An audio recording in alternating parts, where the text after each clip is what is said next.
final countdown. This is the final curtain for the big GK. It doesn't get any bigger than this. This is it. 94,000 people, Capital Stadium, London. There's not much more I can do, defending my belt at home. I was going to retire after the last Wilder fight. Me and Paris agreed this would be it in the changing rooms, like even before the fight happened, at home in the room. Don't want no more fights. Thank the Lord. Great. Then after the fight, this opportunity came along to fight here at home at Wembley. And even though I wasn't really keen on it to begin with, I thought that I owed the fans that much to fight back at home for the final time. Because I've been away. Most of the success I've had in the latter end of my career has been in America. So to return home after a long voyage abroad and give the fans one last showdown, I think I owe it to the fans who stayed up late at night to pay-per-views and whatever supported me along the journey. But this will be the end, for sure.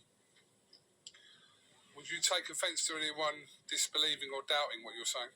No, because the common factor is that people are greedy, and they wouldn't be able to understand how someone would be willing to walk away from a double Euro jackpot win for having one more fight. But I've been taking a lot of advice and counsel from a very, very, very intelligent person.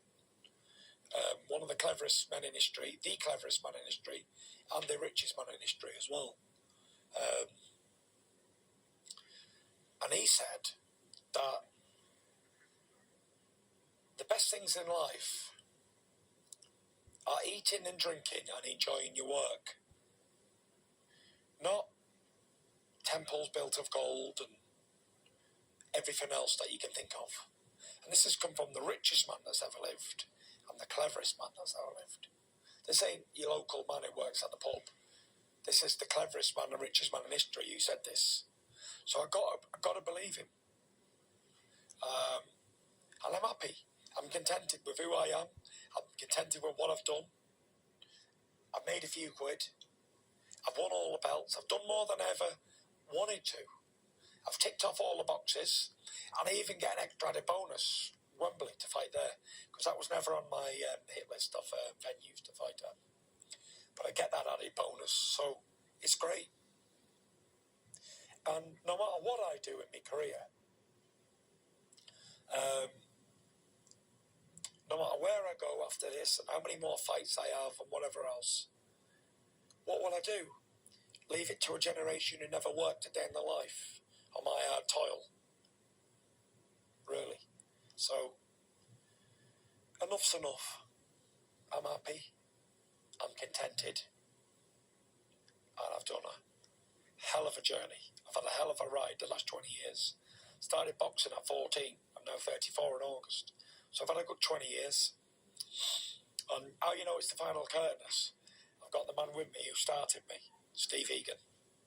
He's in my corner. He's never been in my corner before. I didn't know that. Okay. Yeah, that's another breaking news.